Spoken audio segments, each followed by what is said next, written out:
وما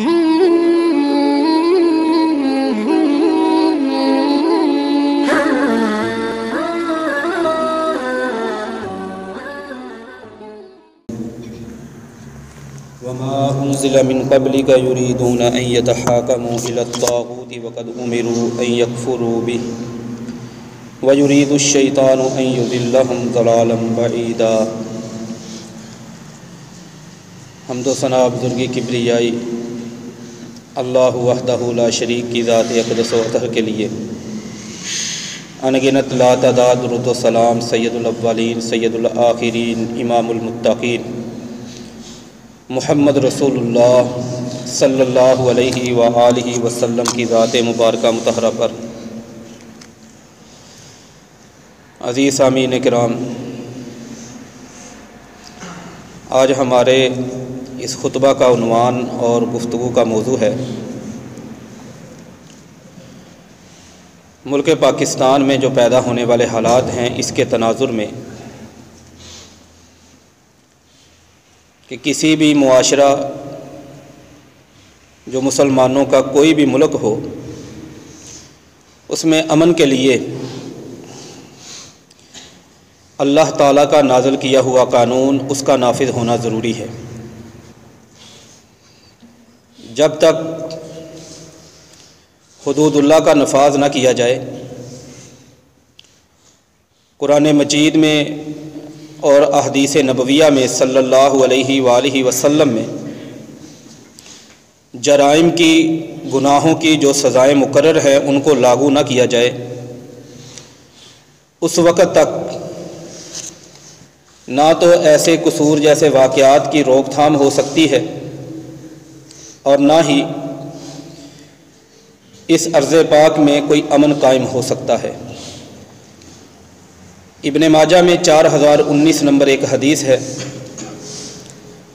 اللہ کے پاک پیغمبر محمد عربی صلی اللہ علیہ وآلہ وسلم نے 5 چیزوں کو مسلمانوں کے لیے بہت ہی خوفناک قرار دیا کہ جب وہ 5 چیزیں، 5 عادتیں مسلمانوں میں آ جائیں گی، ان کے نتیجے میں 5 عذاب بیان فرمائے کہ وہ بھی اس امت میں آ جائیں گے۔ ان 5 میں سے ایک ہم نے اپنے ایک سابقہ جمعہ میں سنا تھا کہ اذا لم تظہر الفاحشۃ فی قوم حتی یعلنوا بہا، جب کسی قوم میں بے حیائی اور برائی پھیل جاتی ہے، حتی یعلنوا بہا، اور وہ اس بے حیائی کو اعلانیہ کرنا شروع کر دیتے ہیں، اس گناہ کی وجہ سے، اس غلطی کی وجہ سے مالک کائنات کا ایک عذاب ان پہ آتا ہے۔ ان کے اندر ظہرت فیہم الاوجاع التی، ایسی بیماریاں، طاعون کا بھی ذکر ہے، وہ بیماری جو ان سے پہلے لوگوں میں نہیں ہوتی، وہ ان لوگوں میں پھیلنا شروع ہو جاتی ہے۔ اسی حدیث کے آخر میں آتا ہے ما لم تحکم ائمتہم بکتاب اللہ ویتخیروا مما انزل اللہ، کہ ایک گناہ یہ بھی ہے، ایک غلطی یہ بھی ہے کہ جب مسلمانوں کے حکمران اللہ تعالیٰ کے نازل کیے ہوئے قانون کو، دستور کو چھوڑ دیں گے، اس کے مطابق فیصلہ کرنا چھوڑ دیں گے، وَيَتَخَيَّرُوا مِمَّا أَنزَلَ اللَّهُ، اس کے اندر جو اللہ تعالیٰ کی طرف سے بھلائی ہے اور خیر ہے اس کا حصول، اس کے پیچھے لگنا، اسے تلاش کرنا، اس کو ترک کر دیں گے۔ إِلَّا جَعَلَ اللَّهُ بَعْثَهُمْ بَيْنَهُمْ، اس کے بدلے میں بھی اللہ ایک عذاب ان پہ نازل فرمائے گا۔ وہ عذاب کیا ہے؟ بالکل وہی شکل جو آج ہمارے ملک میں ہے۔ حکومت کہتی ہے کہ مجھے فلاں پارٹی حکومت نہیں کرنے دیتی، اور فلاں پارٹی کہتی ہے کہ یہ حکومت کرنے کے قابل نہیں۔ آئے دن ملک کو بند کر دیا جاتا ہے، سڑکوں کو بند کر دیا جاتا ہے، ہر طرف بے چینی ہی بے چینی نظر آتی ہے، مار دھاڑ نظر آتی ہے، اختلاف نظر آتے ہیں۔ جلسے سیاست کے نام پہ ہوتے ہیں، عزت کی دھجیاں اڑا دی جاتی ہیں۔ الا جعل اللہ بینہم باسہم، اللہ تعالیٰ ان کے درمیان لڑائی ڈال دے گا، اختلاف جھگڑا وہ ختم نہیں ہوگا۔ تو یہ ہمارے حالات کا تعلق بھی اسی کے ساتھ ہے، لیکن جس چیز کو ہم نے سمجھنا ہے وہ ہے کہ جیسے یہ واقعہ ہوا جو آج تک ہر اخبار کی ہیڈنگ میں، مین سرخی میں اس کا ذکر موجود ہوتا ہے، اس کی روک تھام، اس کا سدباب، ایسے واقعات سے نکلنا وہ ہم مسلمانوں کے لیے کیسے ممکن ہے؟ سب سے پہلے نمبر پر آپ سب لوگ اس بات کو جانتے اور پہچانتے ہیں، ایک معمولی سے بچے سے لے کر ایک خوفناک بدمعاش تک یہ سوچ اور یہ تصور ہوتا ہے کہ اگر اسے اس بات کا ادراک اور احساس ہے کہ میں غلطی کروں گا اور مجھے کوئی پوچھنے والا نہیں، میں غلطی کروں گا میں پکڑا نہیں جاؤں گا، میں غلطی کروں گا مجھے میرے جرم کی، میری غلطی کی، میرے گناہ کی سزا نہیں ملے گی، تو پھر وہ غلطی کرنے میں دلیر ہو جاتا ہے۔ یہی وجہ اور یہی بنیادی سبب ہے۔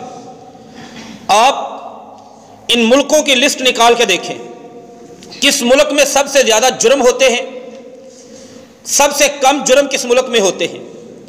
مسلمان ممالک میں سے جرائم میں پہلے نمبر پر افغانستان ہے اور دوسرے نمبر پر پاکستان ہے۔ پاکستان میں جرائم بالخصوص جنسی حوالے سے، قتل کے حوالے سے، یعنی وہ جرم، چوری بھی جرم ہے، کسی سے جھگڑا کرنا بھی جرم ہے، لیکن قتل اور زنا دو ایسے جرم ہیں جن کی سزا اسلام نے بعض صورتوں میں قتل کے بدلے اس بندے کو مار دینے کی مقرر کر دی ہے، زنا کی صورت میں اس بندے کو رجم کرنا، سنسار کرنا مقرر کر دی ہے۔ اتنے خوفناک جرم ہیں۔ ان جرائم میں پاکستان 7.8 نمبر پر ہے، اور ان جرائم میں اسلام کا ہی ایک ملک سعودی عرب وہ 1.0 اس سے بھی نیچے ہے۔ وجہ کیا ہے؟ سعودی عرب میں زینبیں نہیں رہتی، سعودی عرب میں بچیاں موجود نہیں، سعودی عرب میں کیا افراد موجود نہیں، سعودی عرب کے لوگوں کو غصہ نہیں آتا، سعودی عرب کے لوگوں کے جذبات بھڑکتے نہیں، سعودی عرب میں ویپنز موجود نہیں، ہر چیز موجود ہے، لیکن وہاں پہ جرم کی شرح کم کیوں ہے؟ کیونکہ لوگ جانتے ہیں اس بات کو کہ اگر میں قتل کروں گا بدلے میں میری گردن اتر جائے گی۔ لوگ جانتے ہیں کہ اگر میں زنا کروں گا بدلے میں مجھے سنسار ہونا بھی پڑ سکتا ہے۔ اس وجہ نے، سزا کے اس خوف نے اس معاشرے کو ان بیماریوں میں بہت زیادہ حد تک گرنے سے بچا رکھا ہے۔ لیکن یہاں پہ آزادی ہی آزادی ہے، یہاں پہ کوئی خوف نہیں، کوئی ڈر نہیں۔ ایک معمولی سی ہرس اور لالچ کے لیے کسی کی جان لینا، ایک نہیں کئی افراد کو قتل کرنا، یہ معمول بن چکا ہے۔ نہ تو یہ اسلام کا مزاج، نہ پیغمبر محمد مصطفیٰ صلی اللہ علیہ وآلہ وسلم ان کی تعلیم، اور نہ ہی اس میں اللہ کی رضا ہے۔ میرے نبی صلی اللہ علیہ وآلہ وسلم کے زمانے میں اگر کوئی جرم ہوا، جرم کا سدباب اس انداز سے کیا کہ وہ مثال، وہ مجرم، وہ سزا، وہ حد اس طرح لوگوں کے لیے عبرتناک بن گئی کہ کسی کے تصور میں بھی نہیں آ سکتا تھا کہ میں بھی یہ جرم کر لوں۔ آپ وہ اکل اور ارینا، دو قبیلے، ان کے 8 بندے، ثمانیۃ نفر قادمہ علی رسول اللہ صلی اللہ علیہ وسلم، ثمانیۃ نفر من عقل و ارینا تھا۔ اللہ کے نبی صلی اللہ علیہ وآلہ وسلم مدینہ میں ہے، اکل اور ارینا 2 قبیلوں کے 8 بندے پیغمبر محمد مصطفیٰ کے پاس آتے ہیں۔ صحیح بخاری میں 4192 نمبر حدیث ہے۔ آگے کہنے لگے، اللہ کے نبی صلی اللہ علیہ وآلہ وسلم، ہم اسلام پر آپ کی بیعت کرنا چاہتے ہیں۔ بیعت کر لی، ان سے لے لی بیعت، رہنا شروع کر دیا۔ فاستوخموا المدینہ، انہیں مدینہ کی آب و ہوا راس نہیں آئی، ان کی صحت خراب ہو گئی۔ شکو الی رسول اللہ صلی اللہ علیہ وسلم، فریاد لے کر آ گئے، آقا ہماری صحت خراب ہو چکی ہے، ہماری طبیعت خراب ہو چکی ہے، عظمت بطوننا، ہمارے پیٹ پھول گئے ہیں، ساکمت اجسادنا، ہمارے جسم بیمار ہو گئے ہیں۔ آپ صلی اللہ علیہ وآلہ وسلم نے ان کی ساری باتیں سنی، کہنے لگے انا کننا اہل زرع، ہم تو جانور پالنے والے لوگ تھے، لم نکن اہل ریف، یہ کھیتی باڑی، یہ زمیندارا، یہ ہمارے مزاج میں نہیں، ہمارا کچھ نہ کچھ کریں۔ اللہ کے نبی صلی اللہ علیہ وآلہ وسلم انہیں ایک مشورہ دیتے ہیں، فرمایا الا تخرجون مع رائینا، تم لوگ ہمارے چرواہوں کے ساتھ چلے جاؤ، ان کے پاس صدقے کے زکوٰۃ کے اونٹ ہیں، وہ چرائیں گے، تم ان کے پاس رہو۔ فتشربوا من البانیہا و ابوالیہا، تمہاری بیماری کا علاج اونٹ کے دودھ اور اونٹ کے پیشاب کی صورت میں موجود ہے۔ یہ ایک علیحدہ فقہی مسئلہ ہے، جس جانور کا گوشت کھایا جاتا ہے اس کے پیشاب کے حکم کے بارے میں آپ نے علاج تجویز کر دیا۔ وہ چلے گئے، چند دن انہوں نے گزارے، ان کی صحت ٹھیک ہو گئی، بیماری ان کی ختم ہو گئی۔ صحیح بخاری میں، سنن نسائی میں بڑی تفصیل سے اس حدیث میں ان کی بیماری کا، ان کی صحت یابی کا ذکر ہے۔ حتیٰ صلحت بطونہم، ان کے پیٹ ٹھیک ہو گئے، ان کے جو ہاضمے میں، معدے میں خرابی تھی وہ درست ہو گئی۔ الوانہم، ان کے رنگ خراب ہو گئے تھے وہ بھی درست ہو گئے، پہلے سے زیادہ صحت یاب ہو گئے۔ اب انہوں نے فقاتلوا راعی رسول اللہ صلی اللہ علیہ وسلم، اللہ کے نبی صلی اللہ علیہ وسلم کے چرواہے کو قتل کر دیا، پہلا جرم۔ دوسرا جرم وَكَفَرُوا بَعْدَ إِسْلَامِهِمْ، جو اسلام لائے تھے اس کی دھجیاں اڑا دی، کوئی پرواہ نہیں کی اس کی، اس سے انکار کر دیا۔ تیسرا جرم وَسَاقُ الْإِبِلِ، اونٹوں کو لے کر چوری کر کے چلے گئے۔ چوتھا جرم وَحَارَبُوا مُحَارِبِينَ، جنگ کا اعلان کر دیا۔ اللہ کے نبی صلی اللہ علیہ وسلم مدینہ میں مسجد نبوی میں بیٹھے تھے، مدینہ سے کچھ فاصلے کا واقعہ ہے۔ بتانے والے نے بتایا آپ کے پاس 20 نوجوان انصار کے موجود تھے۔ اللہ کے نبی صلی اللہ علیہ وسلم نے فوراً حکم دیا، انہوں نے تیاری کی، ان کے پیچھے پہنچے، ان کو گھیرا ڈالا، ان کو پکڑ لیا۔ مجرم مجرم ہوتا ہے جب تک یہ ہاتھ اللہ کی عبادت میں، اللہ کی اطاعت میں، تابع فرمانی میں اٹھتا ہے، اس ہاتھ کی قدر و قیمت ہے۔ کوئی بندہ اس ہاتھ کی ایک انگلی اگر اس کو توڑ دے، اسلامی قانون یہ ہے 5 اونٹ اس سے جرمانے کے لیے جائیں، اور دوسری طرف یہی انگلی، یہی ہاتھ اگر کسی کا مال چوری کر لے، پھر اس ہاتھ کا حکم اور ہے، پھر اس کو تن سے جدا کر دیا جائے۔ یہی آنکھ اگر اللہ کی اطاعت اور تابع فرمانی میں رہتی ہے، اس میں اللہ کا ڈر ہوتا ہے، اس وقت تک اس آنکھ کی حفاظت ہے۔ کوئی اس کو ضائع کر دے، برباد کر دے، اس سے جو سزا ہے اس پر 50 اونٹ اس سے لیے جائیں گے دیت کے۔ لیکن یہی آنکھ اگر کسی کے گھر میں جھانک لے، وہ اس آنکھ کو پھوڑ دے جھانکتے ہوئے سوراخ سے، اسلام کا قانون یہ ہے ایسی صورت میں اس آنکھ کو پھوڑنے والے پر کوئی سزا نہیں۔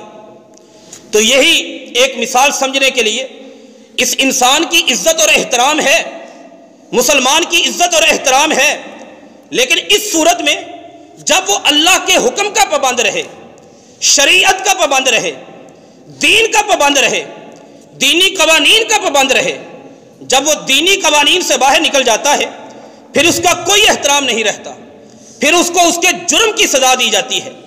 تو اللہ کے نبی صلی اللہ علیہ وآلہ وسلم ان کو مدینہ میں رکھا، ان سے بیعت لی، وہ بیمار ہوئے، آپ فکر مند ہوئے، ان کی بیماری کے لیے فکر کیا آپ نے، ان کا علاج تجویز کیا، ان کی دوا تجویز کی، ان کو رہنے کے لیے ایک جگہ دی، لیکن جب وہ اسلام کے قوانین کو توڑتے ہوئے گنہگار اور مجرم بن گئے، پھر قانون بدل گیا، بندے بھیجے، ان کو گھیر لیا گیا، انہوں نے ان سے لڑائی کی، سب کو قتل کر دیا۔ اور قتل کس انداز سے کیا؟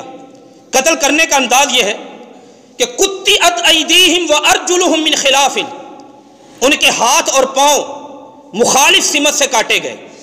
اگر دایاں ہاتھ ہے، بایاں پاؤں، اس انداز سے ان کو قتل کیا گیا۔ یہی پر نہیں، ہاتھ پاؤں کاٹنے کے بعد ساملو اعینہم، سلائیاں لوہے کی گرم کر کے، سلاخیں گرم کر کے ان کی آنکھوں میں پھیری گئی، ان کو بھوکا پیاسا اس زمین میں چھوڑ دیا گیا۔ اللہ کے نبی رحمت للعالمین ہے، جانوروں کے لیے بھی رحیم بن کے آئے، انسانوں کے لیے بھی رحمت بانٹنے والے، اپنوں کے لیے رحمت بانٹنے والے، بیگانوں کے لیے رحمت بانٹنے والے۔ لیکن اس وقت تک جب تک انہوں نے اسلام کے قوانین کو توڑا نہیں۔ اگر کسی نے اسلام کے قوانین کو توڑا ہے، رب کے قانون کو توڑا ہے، پھر نرمی اور محبت نہیں، پھر جو سزا بنتی ہے وہ دی ہے کہ ہاتھ پاؤں کاٹے، آنکھوں میں سلائیاں پھیری۔ انس بن مالک رضی اللہ تعالیٰ عنہ کہتے ہیں، میں نے ان کو پیاس کی شدت کی وجہ سے زمین پر تڑپتے ہوئے دیکھا، یہاں تک ایک آدمی کو میں نے دیکھا، وہ اپنی زبان نکال کے نیچے مٹی میں پانی تلاش کرنے کی کوشش کر رہا تھا، مٹی سے پانی چوسنے کی کوشش کر رہا تھا۔ آپ نے اس میں کوئی مفاہمت نہیں، کوئی نرمی نہیں۔ جب یہ معاملہ ہو گیا، جرائم تھے ان کے، انہوں نے غداری کی اسلام کے ساتھ، اسلام کے بعد کفر کیا، انہوں نے چرواہے کو قتل کیا، زکوٰۃ صدقے کے اونٹوں کو چوری کیا، یہ ان کا جرم تھا۔ اگر یہاں پہ چھوڑ دیا جاتا، اس قسم کے واقعات دوبارہ بھی ہو سکتے تھے، لیکن لوگوں کو پتہ چلا کہ یہاں پہ مجرم کو سزا ملتی ہے، اس سزا کے خوف نے معاشرے کو درست کر دیا، سیدھی لائن پہ ڈال دیا۔ یہ اسلام کا مزاج ہے، یہ اسلام کا طریقہ ہے، نہ اس میں کوئی سفارش، نہ اس میں کسی قسم کا کوئی معاوضہ، نہ کوئی رشوت۔ اگر یہی قانون جو اسلام کی حدود ہیں آج ملک پاکستان میں ہوتا، اب نیا رنگ کیا ہے کیس کا، اگر یہی تک ہوتا، یہ بات بہت خوفناک ہے۔ کسی بچی کو اٹھایا جانا، ایک کو نہیں 12 بچیوں کا معاملہ، اس سے پیچھے بچوں کا معاملہ، یہ بہت خوفناک جرم ہے۔ لیکن پھر بھی ہم کہتے ہیں بات یہاں تک ہوتی تو شاید کوئی مسئلہ نہ ہوتا، لیکن اب اس کیس کا کل سے جو نیا رنگ نظر آیا ہے وہ مسلمان کو اپنے آپ کو، اگر ہم سوچیں کہ ہم ملک پاکستان میں رہنے والے مسلمان ہیں اور وہ بندہ جو بطور مجرم پکڑا گیا ہے، جو کیس کا نیا رنگ ہے، کس قدر خوفناک ہے۔ جرم کیا ہے، رنگ کیا ہے کہ صرف بچی کی حد تک معاملہ نہیں، یہ ایک باقاعدہ نیٹ ورک موجود ہے، ایک انٹرنیٹ، اس کی مجرم، اس کی جرائم کی دنیا ہے، جسے ڈارک ویب سائٹ کہا جاتا ہے۔ عام آدمی کی اس تک رسائی نہیں، باہر کے ممالک میں بہت زیادہ ان کو دیکھا جاتا ہے۔ یہ ساری ویڈیوز پاکستان سے تیار ہونے والی وہاں پہ، اور اس مجرم کے پاکستان کے اندر کل کی سپریم کورٹ کی عدالت میں اس دشمن کے، اس مجرم کے 40 بینک اکاؤنٹ ہیں باہر کے ممالک سے جہاں پر پیسہ آتا ہے اس جرم کو کرنے کے لیے، اور اس نے ٹوپی پہنی ہوئی ہے، اس نے داڑھی رکھی ہوئی ہے، وہ میلاد کی محفلوں میں جاتا ہے، وہاں پہ نقابت کرتا ہے، وہاں پہ اسٹیج سیکرٹری بنتا ہے، وہاں پہ دین کے نام پر لوگوں کے لیے کھڑا ہے۔ 40 اکاؤنٹ اس کے موجود ہیں جو اسے معاوضہ بھیجنے کے لیے بنائے ہوئے ہیں، باہر کے ممالک سے ان میں رقم آ رہی ہے۔ ایک اکاؤنٹ میں 16 لاکھ یورو آئے، یہ کس کے لیے؟ اور اس نے اقرار کیا کہ قصور میں ہونے والے اس قسم کے واقعات کا وہ ذمہ دار ہے۔ یہ نئی جہت اس قدر خوفناک کہ جرم تو جرم ہے، لیکن جرم اس سطح پہ چلا جائے، کوئی اتنی درندگی میں گر جائے، یہ کیسے ممکن ہوتا ہے؟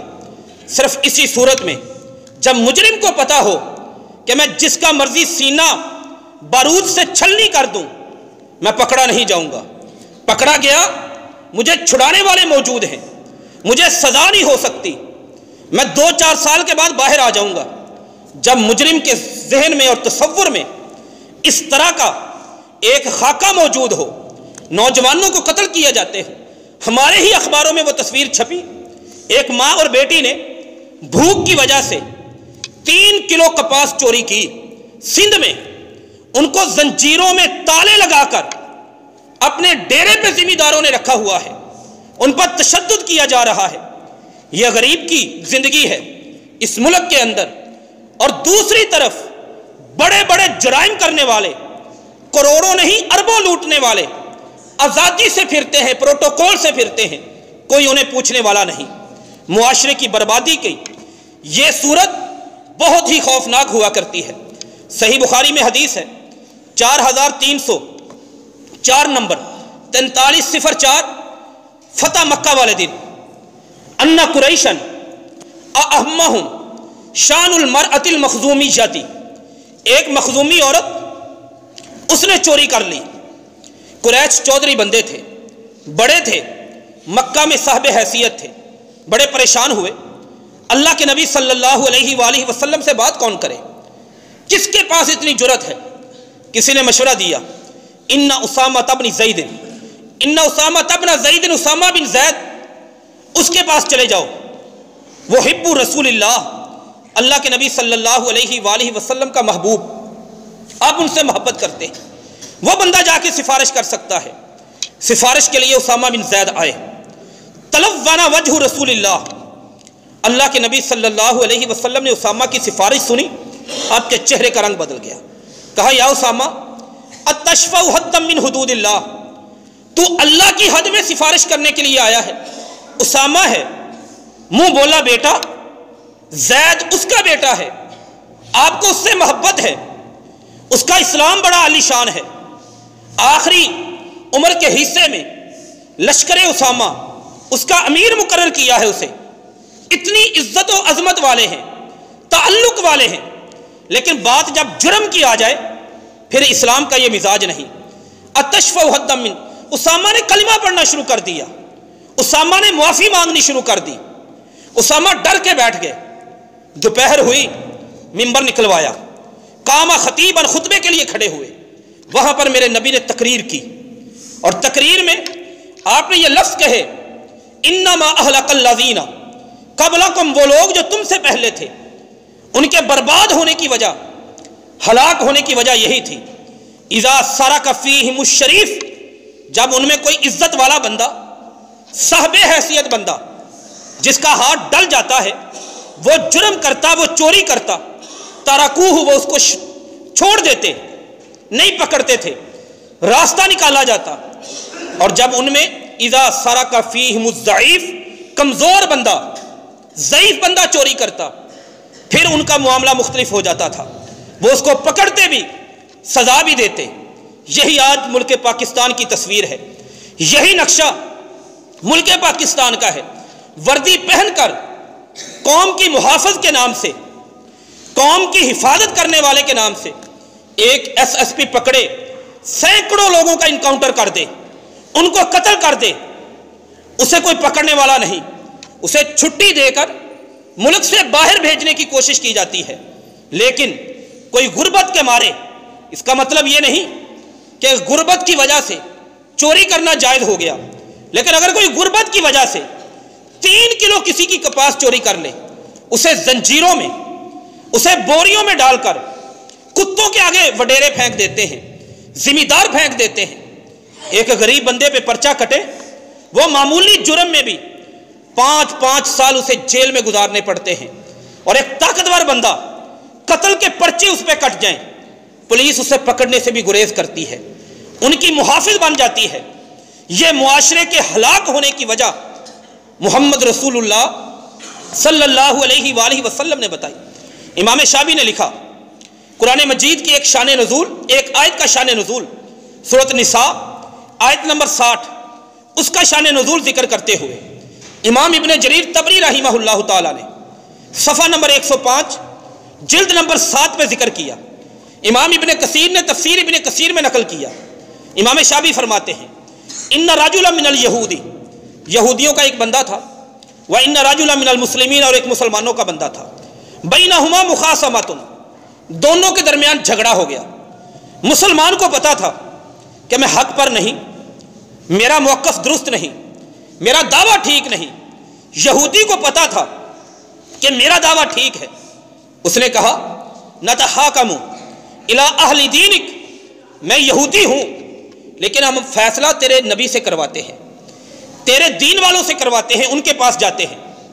امام شافعی رحمہ اللہ تعالیٰ فرماتے ہیں اس نے انکار کر دیا، مسلمان ہو کر انکار کر دیا، کہا نہیں ہم فیصلہ کروائیں گے ایک کاہن سے، یا ناتی ہم جاتے ہیں الی کاہن من جہینہ، جہینہ قبیلے کے ایک سمجھدار بندے کے پاس، کہانت کرنے والے بندے کے پاس، اس سے ہم فیصلہ کروائیں گے۔ ابھی یہ وہاں پہ پہنچے نہیں تھے، عرش کے رب نے قرآن اتار دیا، الم تر الی الذین یزعمون انہم آمنوا بما انزل الیک وما انزل من قبلک یریدون ان یتحاکموا الی الطاغوت، یہ کیسے ہیں ایمان والے جو سمجھتے ہیں کہ ہم ایمان والے ہیں، جو سمجھتے ہیں کہ ہم مسلمان ہیں، حالت ان کی یہ ہے کہ یریدون ان یتحاکموا الی الطاغوت وقد امروا ان یکفروا بہ، جب فیصلے کی باری آتی ہے انہیں اللہ کا قرآن نظر نہیں آتا، اللہ کی حد نظر نہیں آتی، اللہ کی نازل کی ہوئی قرآن مجید میں سزا نظر نہیں آتی۔ یریدون ان یتحاکموا الی الطاغوت، یہ طاغوت کے پاس جاتے ہیں۔ طاغوت کیا ہے؟ اللہ کو چھوڑ کر اور چیزوں کو معبود بنا لینا، ان کو اپنے قوانین کا درجہ دے دینا، یہ ان کی طرف جاتے ہیں۔ اللہ فرماتے ہیں یرید الشیطان ان یضلہم ضلالا بعیدا، شیطان انہیں بڑا دور کا گمراہ کرے گا۔ ان لوگوں کے ایمان کی حالت اس قرآن کی آیت سے سمجھی جا سکتی ہے۔ ملک پاکستان موجود ہے، وہ محمد علی جناح کے قول آج بھی کتابوں میں موجود ہیں کہ ہم اسے اسلام کی لیبارٹری بنانا چاہتے ہیں، ہم اسلام کے تجربہ کار سے بنانا چاہتے ہیں، ہم اس میں اسلام کی جو حدود ہیں لا الہ الا اللہ کی بنیاد پر ہے۔ کہاں ہے وہ لا الہ الا اللہ؟ چور چوری کرے، السارق والسارقۃ فاقطعوا ایدیہما، رب کے حکم کے مطابق اس کا ہاتھ نہیں کٹے گا، ہاں انگریز کے حکم کے مطابق 379 380 کی دفعہ ضرور لگے گی۔ کوئی قتل کر دے، کتب علیکم القصاص، اس سے قصاص نہیں لیا جائے گا، ہاں 302 کا پرچہ کاٹ کر اسے جیل میں ضرور بند کیا جا سکتا ہے۔ پھر اس پہ سفارشوں کا سلسلہ۔ الم تر الی الذین یزعمون انہم آمنوا، اللہ فرماتے ہیں نبی کیا آپ دیکھتے نہیں، یہ لوگ سمجھتے ہیں کہ ہم ایمان والے ہیں، یہ لوگ سمجھتے ہیں حکم یہ تھا کہ اللہ کے قانون کو تسلیم کریں، اس کے مطابق فیصلہ کریں۔ ایک بندے نے یہ کام کیا، رب نے قرآن اتار دیا سمجھانے کے لیے۔ یہ ہمارے لیے بھی ہے، ہمارے ایمان کی اللہ کے ہاں کیا پوزیشن ہوگی، ہمارے دین کی اللہ کے ہاں صرف نماز کا نام اسلام نہیں، صرف حج زکوٰۃ کا نام اسلام نہیں، عمرے اور روزے کا نام اسلام نہیں، ختنے اور کلمے کا نام اسلام نہیں۔ اسلام ایک مکمل ضابطۂ حیات ہے جو نافذ ہونے کے لیے آیا ہے، اور امیر اور غریب سب کے لیے یکساں ہے۔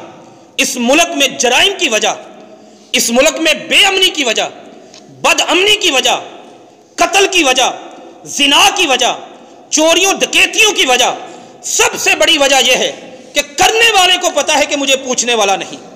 اگر کسی کو پتا ہو زنا کے بعد مجھے اسلام کے مطابق ایک چوک میں ایک گڑھا کھود کر اس میں رکھا جائے گا، لوگ پتھر لے کر آئیں گے، میری برادری کے لوگ، میرے قبیلے کے لوگ موجود ہوں گے، مجھے پتھر مار مار کر سنسار کر دیں گے، کس میں جرأت اور ہمت آئے گی اس جرم کا ارتکاب کرنے کی؟ اگر کسی کو پتا ہو میں قتل کروں گا، بدلے میں نے زندہ نہیں رہنا، کون ہے جو قتل کی طرف آئے گا؟ کسی کو پتا ہو کہ اگر میں چوری کروں گا کسی نماز جمعہ کے بعد بہت بڑی جامع مسجد کے قریب لوگوں کو اکٹھا کر کے میرے ہاتھ کو کاٹ دیا جائے گا، کون ہے جو چوری کا ارتکاب کرے گا؟ امن اللہ تعالیٰ کی حدود کے اندر رکھا ہے، حدود کے نفاذ کے اندر رکھا ہے، شریعت کے نفاذ کے اندر رکھا ہے۔ کمزوروں پر ظلم، طاقتوروں کو کھلی آزادی دینے کا نام اسلام نہیں، ایمان نہیں۔ یہی ملک ہے نا، اللہ کے نبی صلی اللہ علیہ وآلہ وسلم آپ کے قریبی لوگ بھی آئے، وہ بخاری میں حدیث 4500 نمبر، 4500 نمبر، آپ کے گھر میں ایک بچہ رہتا ہے، انس بن مالک رضی اللہ تعالیٰ عنہ 10 سال آپ کی خدمت کرتا ہے. اس کی والدہ ان کے آپ سے بڑے گھریلو تعلق ہیں. ان کے والد ان کی بڑی اسلام کے لیے خدمت ہے. انس مالک بن انس رضی اللہ تعالیٰ عنہ یہ بچہ بھی ہے. ان کی ایک پھپھو تھی ربیہ ان کا نام تھا رضی اللہ تعالیٰ عنہ. ایک جگہ پہ لڑائی ہو گئی. فلاطمہ اس نے لڑنے والی عورت کو تھپڑ مارا. بعض روایات میں لفظ لڑکی کے ہیں. لڑکی کے سامنے والے دانت ٹوٹ فکاسرت سنیجتھا سامنے والے دانت ٹوٹ گئے. جن کی وہ لڑکی تھی وہ لے کر اللہ کے نبی صلی اللہ علیہ وآلہ وسلم کے پاس آئے. آقا اس لڑکی کو تھپڑ مارا ہے, فلاں عورت نے مارا ہے. وہ صحابیہ ہے رضی اللہ تعالی عنہا.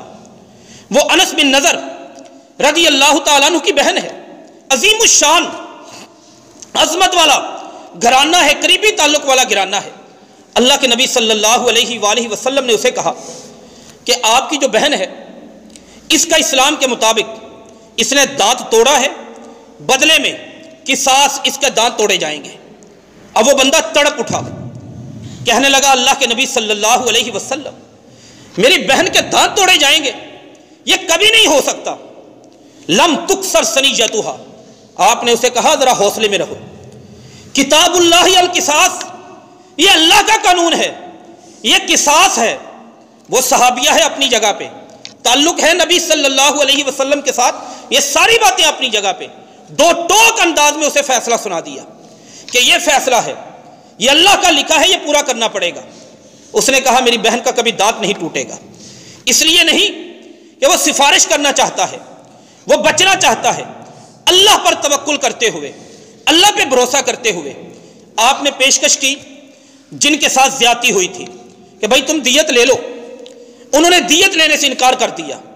اللہ کے نبی صلی اللہ علیہ وآلہ وسلم جب دیت لینے سے انکار کر دیا, آپ نے ان کو بتایا کہ ہم دیت لینے سے انکار کر دیا ہے, قصاص ہوگا, دانت توڑے جائیں گے اس کے بھی. لیکن وہ کہہ چکا تھا, اللہ پر بھروسے کی وجہ سے رب نے مخالفین کے دل کو نرم کر دیا, وہ دیت لینے پہ راضی ہو گئے. لیکن آپ صلی اللہ علیہ وآلہ وسلم نے ان کے تعلق کی وجہ سے, ان سے واسطے کی وجہ سے معاملے کو رفع دفع کرنے کی کوشش کی ہو, گول مول کرنے کی کوشش کی ہو. نہیں, جب تک دوسری پارٹی نے خوشی سے دیت کو قبول نہیں کیا, آپ نے دیت کو ان پر لازم نہیں کیا. اور ہمارا ملک ہے پاکستان میں, شاید آپ کو یاد ہو, ایک گنڈا آیا تھا ریمٹ ڈیوس نامی, امریکہ کا تھا. اس کے ساتھ کیا ہوا تھا, وہ سفیر نہیں تھا, لیکن اسے بچانے کے لیے ہمارے ہی اپنوں نے اسے سفیر ثابت کیا. سفیر ثابت کرنے کے بعد عدالت میں کیس یہ بنایا کہ یہ سفیر ہے, اسلام میں سفیر کو قتل کرنا جائز نہیں, لہذا اس کو بچایا جائے. جس بندوں کو اس نے قتل کیا ہے ان کو دیت دے دی جائے, اور اسے ملک سے واپس دے دیا گیا. لیکن دوسری طرف ایک اور سفیر جو جینون سفیر تھا, جو واقعتاً سفیر تھا, جو حقیقتاً سفیر تھا, اس کا نام ملا عبدالسلام تھا. وہ مسلمان تھا, حقیقی سفیر تھا, اسے نہیں بچایا گیا. کمزوروں کے لیے قانون اور ہے, طاقتوروں کے لیے قانون اور ہے. جب تک قانون کا یہ فرق موجود رہے گا, صرف بچیاں اغوا نہیں ہوں گی, صرف بچے اغوا نہیں ہوں گے, صرف بچوں سے ان پر تشدد نہیں کیا جائے گا, صرف بچوں کو قتل ہی نہیں کیا جائے گا, صرف بچوں کی زیادتی کے کیس رجسٹرڈ نہیں ہوں گے, پھر ان بچوں کی ویڈیوز بن کر یورپ میں نہیں پھیلائی جائیں گی, ایک ایک مجرم کے 40-40 اکاؤنٹ ہی نہیں بنیں گے, بلکہ اس سے بھی آگے یہ معاشرہ برباد ہو جائے گا, یہ ملک برباد ہو جائے گا, یہ لوگ برباد ہو جائیں گے. ایسے مجرموں کو رب کبھی بھی آزاد اور دندناتا ہوا نہیں چھوڑتے. قوم لوط کا جرم کیا تھا, ایسا ہی انہیں جرم تھا. جیسے آپ کے ملک میں ہمارے اسی ضلع کے ایک گاؤں میں وہ 280 بچوں کے کیس رجسٹرڈ ہوئے. وہ کیس ہے, وہ مقدمہ ہے. رب کی کتنی بڑی بغاوت ہے. ایک قوم نے کی تھی, اللہ نے قرآن پاک میں تقریباً 17 مرتبہ اس قوم کا ذکر کیا ہے, ان کے انجام کو بیان کیا ہے. قوم لوط, سیدنا لوط علیہ السلام کی قوم, وہ اس گندی بیماری میں لگی.